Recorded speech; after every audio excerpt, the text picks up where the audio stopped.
Kisah nyata teror santet Brojosukmo. Tangisan mistis dan sosok wanita berambut panjang menghantui keluarga Pak Atmojo. Cerita ini ditulis oleh Lakon Story. Yang mau membacanya langsung bisa di Twitter beliau. Link nanti saya sertakan di deskripsi. Dan tidak hanya itu, meski sudah kucari ke sekeliling rumah, sumber kemenyan tersebut tidak berhasil kutemukan. Yang ada hanya kepulan asap dengan adanya taburan tanah yang terlihat bercecer mengitari sekeliling rumah. Mas, sepertinya ada orang yang ingin berbuat gak baik dengan keluarga Pak Atmojo. Perasaanku jadi gak enak deh. Pertengkaran mereka ini juga sepertinya gak beres. Bisik istriku dengan aku yang kembali masuk ke dalam kamar setelah aku selesai mengecek ke sekeliling rumah. Terus bagaimana ini, Dek? Tanyaku bingung dengan sesekali telingaku yang masih mendengar suara pertengkaran dari Pak Atmojo dan istrinya. Pak Atmojo ini orangnya keras, saya juga gak berani kalau mau ngomong aneh-aneh, sahut istriku pelan. Ya sudah, Dek, mending kita diam saja daripada nanti kita kena marah, ucapku dengan aku yang mulai memejamkan mata. Karena saat itu jangankan untuk beraktivitas, keluar dari kamar saja aku sangat hati-hati. Karena malam itu pertengkaran mereka benar-benar sangat hebat tak terkira. Pukul 1.45 WIB. Hihihihi. Suara tangisan perempuan yang terdengar cukup pilu. Mendengar hal itu, aku yang sebelumnya tertidur lelap tentu saja seketika terbangun, karena selain suara tangisan tersebut terdengar kencang, suara tangisan tersebut benar-benar terdengar sangat dekat. Dek, bangun, ucapku membangunkan istriku. Setelah istriku bangun, aku pun memberi tanda agar dia tetap diam sambil kuajak untuk mendengarkan suara tangisan tersebut. Siapa itu? Kayak suara Bu Asih, bisik istriku. Sepertinya iya, kan tadi habis berantem tuh. Kayaknya sekarang Bu Asih menangis. Tapi kok sumber suaranya dari dapur ya? Ucapku menjelaskan, karena yang kudengar suara tangisan tersebut memang berasal dari dapur rumah yang berada tepat di depan kamarku. Mendengar hal itu dengan niatan yang baik, aku pun perlahan membuka pintu kamarku untuk memastikan siapa sumber suara tangisan tersebut.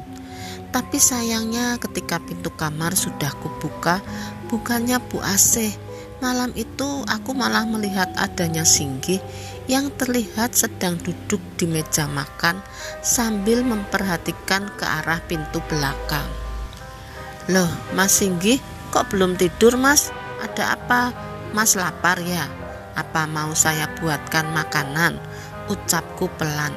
Tapi sayangnya bukannya menjawab perkataanku, waktu itu Singgih hanya diam sambil terus menatap ke arah pintu belakang. Mengetahui tingkah aneh Singgih, tentu saja aku pun terus mendekatkan diriku dengan sesekali memanggil namanya untuk memastikan bahwa dia baik-baik saja. Mas Singgih, Mas kenapa? Ucapku. Tapi sayangnya belum sampai aku di dekatnya, tiba-tiba aku mendengar suara tangisan yang sudah kudengar sebelumnya. Hihihihihi. Suara tangisan tersebut saat itu benar-benar terdengar sangat kencang dan dekat, seperti berasal dari samping tubuhku. Mendengar hal itu, aku pun seketika memutar kepalaku dan mengalihkan pandanganku ke arah setiap sudut ruangan rumah yang waktu itu memang masih dalam keadaan gelap gulita. Dan di situ pandanganku seketika teralihkan ke salah satu sudut dapur yang dimana aku melihat dengan mata kepalaku sendiri. Ada sosok wanita tinggi besar yang sedang duduk menunduk di kursi. Dan tidak hanya menunduk, wanita tersebut terlihat menangis dengan rambut panjangnya yang panjang hingga ke lantai. Mengetahui semua itu, perasaanku seketika terkejut bukan main. Dengan tanganku yang dengan sigap menyalakan saklar lampu yang ada tidak jauh dari tempatku berdiri saat itu. "Hei, siapa kamu?" teriakku.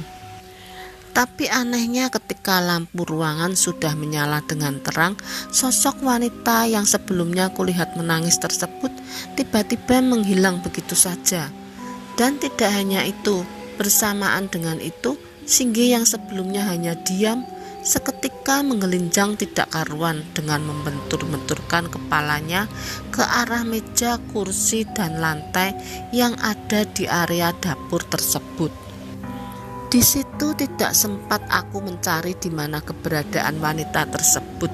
Aku pun seketika berteriak memanggil istriku sembari mulai memegangi tubuh Singgi yang masih menggelinjang dengan sangat kencang. "Bu, tolong, Mas Singgi kambuh," teriakku. Tidak butuh waktu lama karena mendengar teriakanku, akhirnya istriku, Pak Atmojo, dan Bu Asih pun seketika berkumpul di dapur dan bersama-sama menenangkan Singgi yang waktu itu masih belum sadar. Dan puncaknya setelah sekitar 2 jam menenangkan, akhirnya Singgi pun berhasil ditenangkan. Dengan kini tangan dan kakinya sudah diikat sedemikian rupa di atas ranjangnya. "Pak, apa gak berlebihan ya kalau harus diikat begini? Kasihan Mas Singgi," ucapku pelan. Dengan tidak menjawab ucapanku sama sekali, Pak Atmojo terus saja mengikat tangan anaknya tersebut dengan sesekali melotot ke arah mata Singgi, seolah memberi tanda jika Pak Atmojo sedang emosi. Dan puncaknya setelah semuanya selesai, aku dan istriku pun kembali masuk ke dalam kamar tidurku, dengan aku yang mulai menceritakan kepada istriku tentang adanya sosok wanita yang kulihat di dalam dapur sebelumnya. "Dek, aku tadi sebenarnya lihat ada perempuan berambut panjang sekali," ucapku memulai obrolan. "Sudahlah Mas, kita jangan ikut campur. Apapun yang kita lihat dan kita rasakan di sini, mending kita diam saja. Takutnya nanti Pak Atmojo malah salah paham dengan kita," ucap istriku sambil mulai memejamkan mata karena menahan rasa kantuk yang sangat luar biasa. Hingga akhirnya pagi pun tiba. Sejak saat itu keadaan rumah Pak Atmojo bisa dikatakan sudah sangat berbeda dari biasanya. Pak Atmojo lebih diam dari sebelumnya dengan Bu Asih yang juga sudah jarang sekali terlihat keluar dari kamar tidurnya, dan bahkan bisa dikatakan Pak Atmojo dan Bu Asih sudah tidak lagi terlihat tidur bersama. Mereka memilih untuk tidur di kamar yang berbeda. Hal itu tentu saja dengan mudah mereka lakukan karena rumah Pak Atmojo memang sangat besar dengan memiliki banyak sekali kamar di lantai 1 dan lantai 2. Tapi anehnya, Singgi yang biasanya hanya kambuh sebentar saja, waktu itu Singgi sudah tidak lagi terlihat sadar seperti biasanya. Di sepanjang hari Singgi sudah berteriak-teriak tidak karuan. Dengan sesekali dia juga terdengar merintih meminta pertolongan. Sekitar 3 hari sebelum santet menyerang, saya melihat Singgi sudah tidak sadarkan diri Mas. Di setiap waktu Singgi sudah menggelinjang dan berteriak histeris. Awalnya saya mengira penyakit ayahnya kambuh, tapi setelah saya perhatikan lagi, sepertinya Singgi sedang dirasuki makhluk tak kasat mata. Hal itu dikuatkan dengan tutur bahasanya yang terdengar berubah menjadi Jawa halus dengan nada suara yang terdengar berubah. Tapi sayangnya Pak Atmojo sudah tidak bisa lagi jika diingatkan. Pak Atmojo memilih untuk membiarkan Singgi diikat di dalam kamarnya dengan setiap harinya. Saya dan istri saya mengantar makanan di setiap jam yang sudah ditentukan olehnya. Saya gak paham Mas bagaimana pola pikir Pak Atmojo. Mungkin selain masih banyaknya masalah, saat itu Pak Atmojo sepertinya sedang menyembunyikan sesuatu yang sampai saat ini saya masih belum tahu. Ujar saksi. 1 hari sebelum santet Brojosukmo. Hari itu sudah seharian aku tidak melihat Bu Asih keluar dari kamarnya. Selain Singgi yang terdengar terus berteriak di sepanjang hari, Pak Atmojo waktu itu juga tidak kunjung pulang seperti biasanya, meski waktu sudah menunjukkan pukul 21 malam. Pukul 23 WIB, dok dok dok, terdengar suara gedoran pintu yang terdengar sedang digedor dari luar. Mendengar hal itu dengan masih diiringi suara teriakan Singgi yang sesekali terdengar, aku pun berlari ke arah pintu utama sambil seketika membukanya karena aku menduga jika malam itu Pak Atmojo lah yang pulang. Hingga akhirnya ketika pintu utama rumah sudah terbuka, aku pun melihat Pak Atmojo yang terlihat sudah babak belur seperti habis dihajar oleh seseorang. Mata sebelah kiri lebam ditambah pipi yang terlihat membiru, sudah membuktikan jika sepertinya Pak Atmojo habis berantem dengan seseorang. Dan dengan tidak berani mengucapkan satu kata pun, aku malam itu hanya diam sambil menundukkan kepalaku. Awas kau Prapto, ucap Pak Atmojo bergumam dengan beliau yang terus saja berjalan masuk ke dalam rumah dengan tidak sedikit pun menghiraukan aku.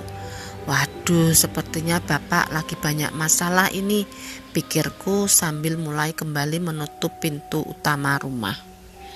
Tapi sayangnya belum sempat aku menutup pintu rumah, pandanganku teralihkan dengan adanya wanita berambut panjang yang terlihat sedang duduk berayun di ayunan yang ada di depan rumah. Mengetahui semua itu, kepalaku pun seketika tertunduk, mataku kupejamkan dengan jantungku yang kembali berdetak kencang. Dengan tidak menghiraukan semuanya, aku pun menguatkan tenaga dan terus saja menutup pintu rumah dan masuk berjalan ke arah kamar tidurku. Tapi anehnya sesampainya aku di kamar tidurku, aku melihat istriku tiba-tiba sudah dalam keadaan mulut menganga dengan nafasnya yang terengah-engah. Dia terlihat duduk di sudut kamar tidurku seperti sedang menahan rasa takut yang sangat luar biasa. Dek, kenapa kamu dek? Teriakku. Mas, setan, ucap istriku terbata-bata. Setelah istriku berhasil kutenangkan, dia pun bercerita jika dirinya habis melihat sosok makhluk halus di dalam rumah Pak Atmojo. Aku merasa rumah ini sedang diincar makhluk halus, Mas. Malam ini kita tidur di atas lantai saja ya, Mas. Tolong nurut sama aku. Barusan aku lihat ada sosok kakek-kakek berwajah hancur sedang berjalan masuk ke dalam rumah ini, Mas. Dan di belakang sosok kakek tadi, aku lihat ada bola api yang melayang-melayang berputar-putar di setiap sudut rumah. Perasaanku gak enak, Mas, merintih istriku. Di situ karena aku sangat yakin jika istriku tidak berbohong, akhirnya aku pun seketika memeluknya dan menenangkannya, sembari mataku yang sudah mulai kupejamkan secara perlahan. Bersambung ke part 3. Tempat dan nama telah disamarkan demi menjaga privasi narasumber. Terima kasih yang sudah menonton. Mohon maaf bila ada salah kata. Yang belum subscribe, mohon subscribe, like, dan komen agar channel aku terus berkembang.